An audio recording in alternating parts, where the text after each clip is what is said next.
दर्जी लड़की का जादुई लहंगा चोड़ी सैंडल।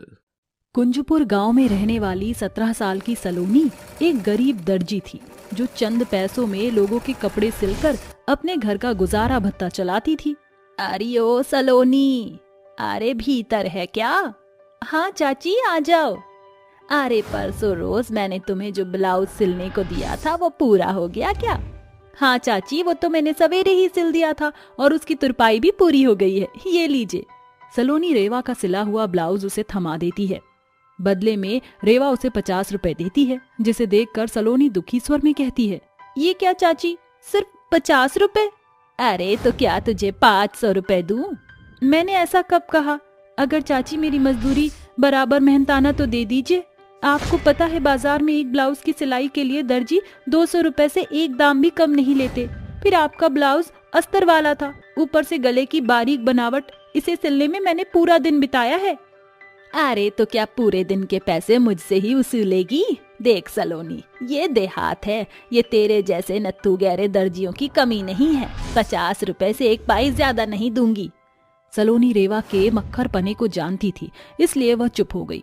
रेवा भी वहां से रुखसत हो गई। तभी उस गरीब दुखियारिन दर्जी की आंखें डबडबा जाती हैं और वह दीवार पर टंगी अपनी माँ की तस्वीर को निहारती हुई कहती है, माँ, आप क्यों मुझे अनाथ छोड़ गई? अगर मुझ बदनसीब बहन के कंधे पर भाई का भार ना होता तो मैं आपके पास चली आती।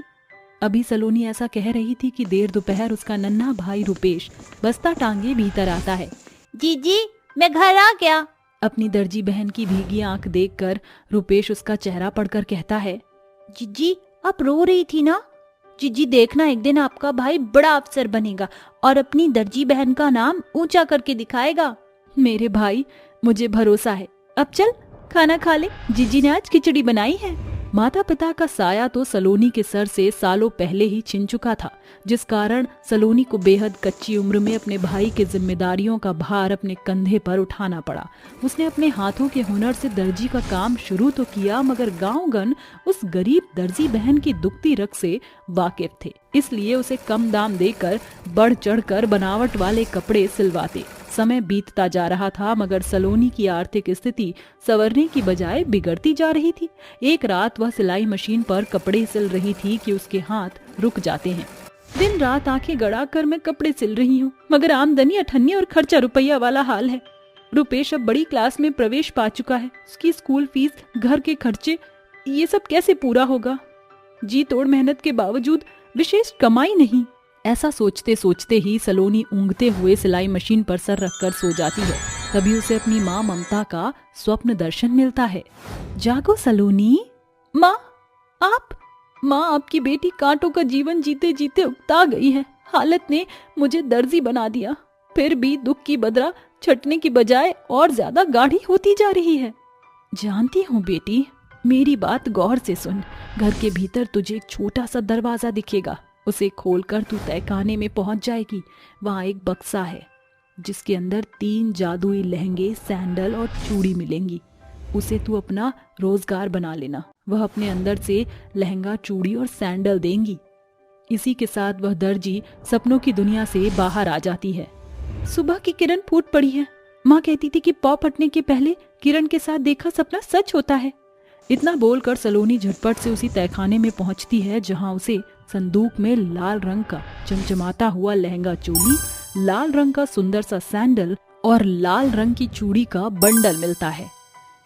माँ के कथन अनुसार यह 3 लहंगा, चूड़ी और सैंडल मिल तो गई, मगर ये जादुई है भी या नहीं, ये जानने के लिए इससे कुछ मांग कर देखना पड़ेगा। जादुई लहंगा, सैंडल और चूड़ी, अगर तुम जादुई हो तो अपना पुख्ता प्रमाण मेरे सामने प्रकट करो।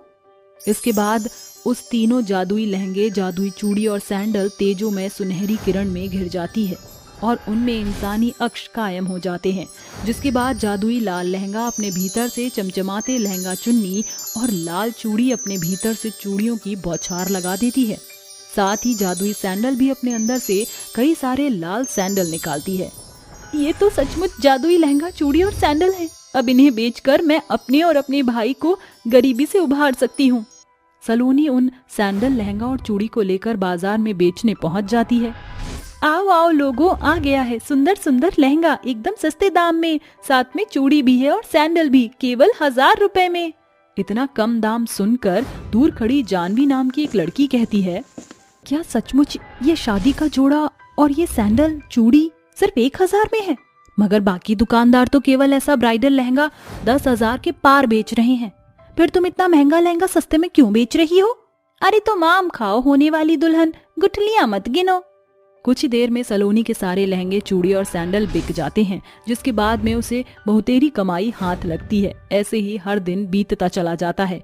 सलोनी रोजाना अपने जादुई लहंगा, सैंडल और चूड़ी की मदद से वैसा ही बहुतायत लहंगा, सैंडल और चूड़ी बाजार में बेचती है और बदले में खूब पैसे कमाती है। देखते ही देखते उस गरीब दर्जी बहन के घर से गरीबी के बादल छटने के साथ उसका जीवन पटरी पर आ जाता है। अब कई बरस बीत चुके। एक रोज सलोनी के मन में ख्याल आया, जादुई लहंगा, सैंडल और चूड़ी के चलते मेरा जीवन तो गरीबी के गढ़ से बाहर निकल चुका है, मगर अभी भी जाने कितने ही घर घनघोर गरीबी से जूझ रहे हैं। अगर मैं उन गरीब बाप की बेटियों की शादी में लहंगा, चूड़ी और सैंडल देकर उनकी मदद करूं तो उनके पिता के कंधे कर्ज के बोझ के तले नहीं दबेंगे।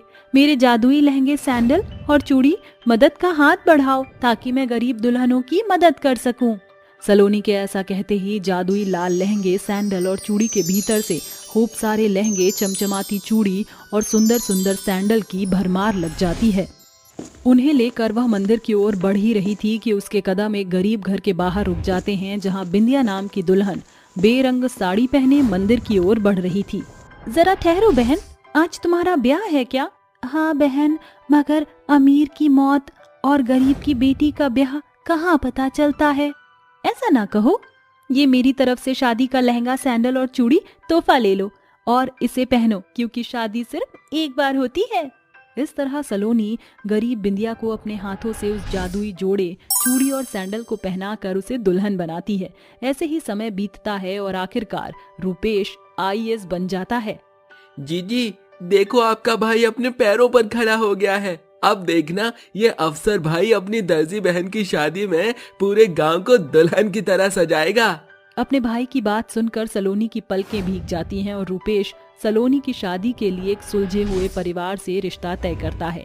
आंखों में सैकड़ों अरमान संजोए सलोनी जैसे ही अपने जादुई लाल लहंगे के जोड़े, चूड़ी और सैंडल को पहनती है, उसका तन तेजोमय कंचन किरण से तर हो जाता है, जिसके बाद उसका मुंह 16 श्रृंगार से सजाकर आप रूपी निखर जाता है।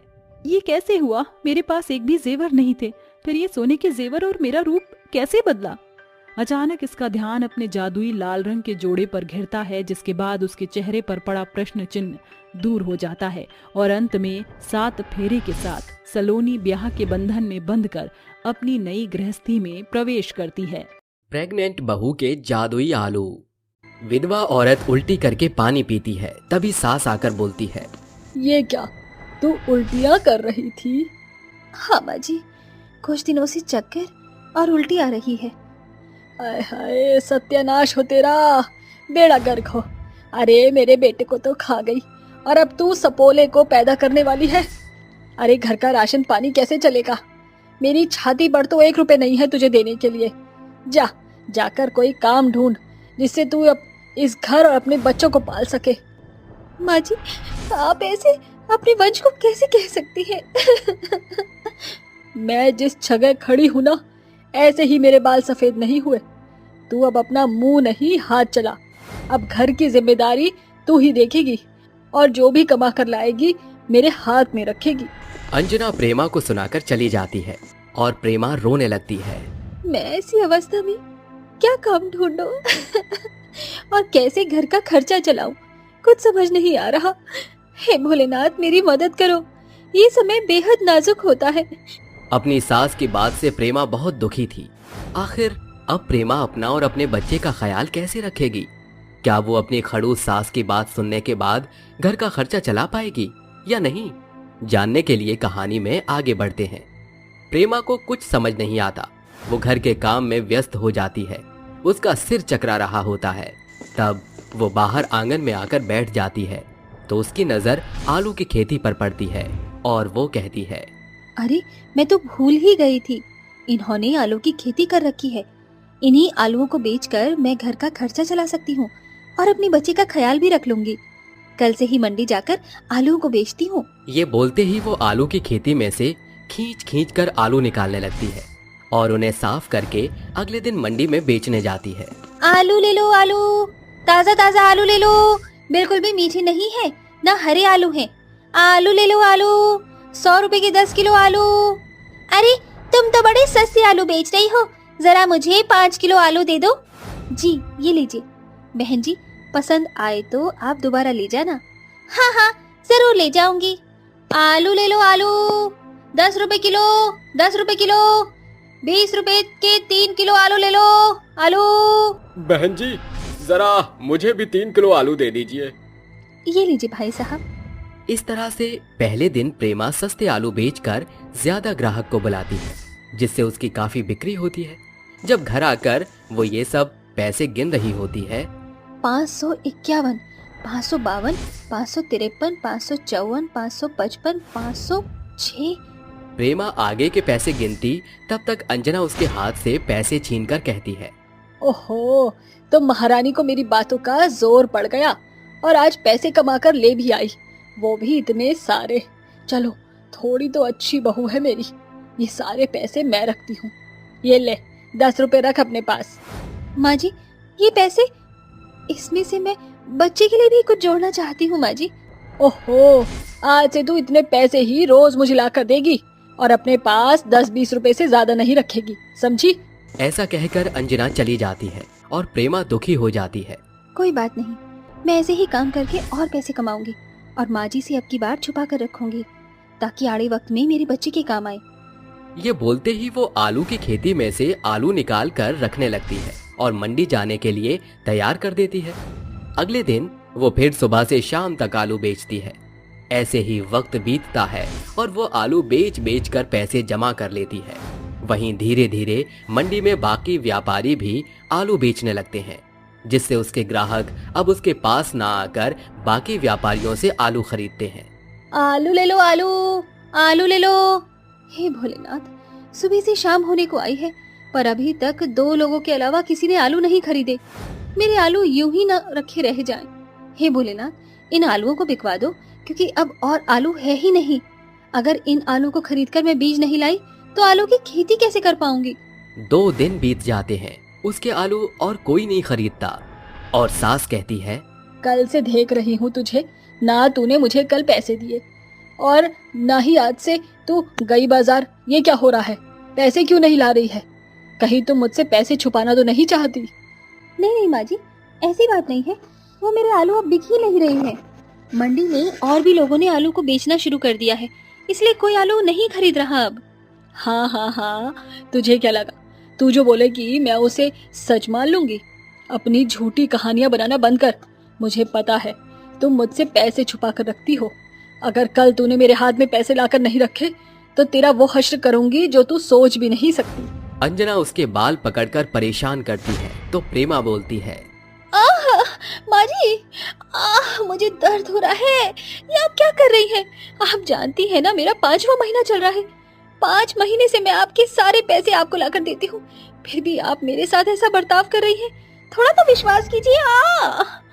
आज छोड़ रही हूँ तुझे, लेकिन मैं कल नहीं छोड़ूंगी। तुझे इस घर से बेघर कर दूंगी। नहीं, मेरे साथ ऐसा मत करना। ये मेरे पति का घर है, कम से कम मेरा बच्चा अपने पिता की यादों में तो पलेगा।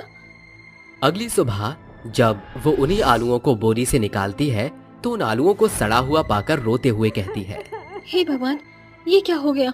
मेरे सारे आलू खराब हो चुके हैं। अब मैं क्या बेचूंगी? मेरे पास फूटी कौड़ी नहीं है। माँ जी तो मुझे जान से मार डालेंगी अगर उन्हें पता चला। अब मैं क्या करूं? प्रेमा का एक एक रोता हुआ आंसू धरती में चला जाता है। तभी धरती में से आवाज आती है, बेटा, मैं धरती माता हूँ, तुम रो मत। तुम्हारे पति ने और तुमने बहुत मेहनत के साथ मेरी गोद में आलू की खेती की है। तुम ऐसे निराश मत हो। मैं तुम्हें वरदान देती हूँ, अब से तुम इस खेती में से जो भी आलू निकालोगी वो सोने का आलू बनकर निकलेगा।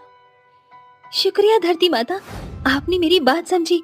मैं आपका बहुत बहुत धन्यवाद करती हूँ। ये कहते ही धरती माता अपने वरदान से उसके हर एक आलूओं को सोने का बना देती है।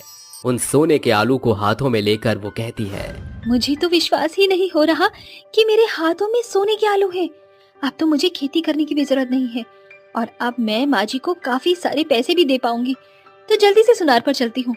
ये कहते ही वो कुछ आलूओं को लेकर सुनार के पास बेच देती है, जिसके बदले में उसे मोटे मोटे पैसों की गड्डियां मिलती हैं और उन पैसों को वो अंजना को लाकर देती है।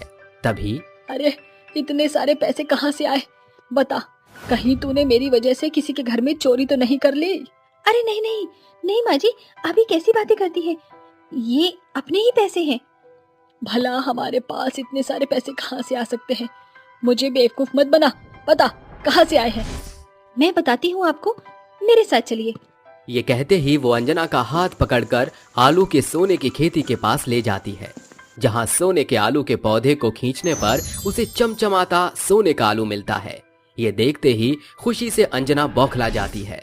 अरे बहू, ये जादू कैसे?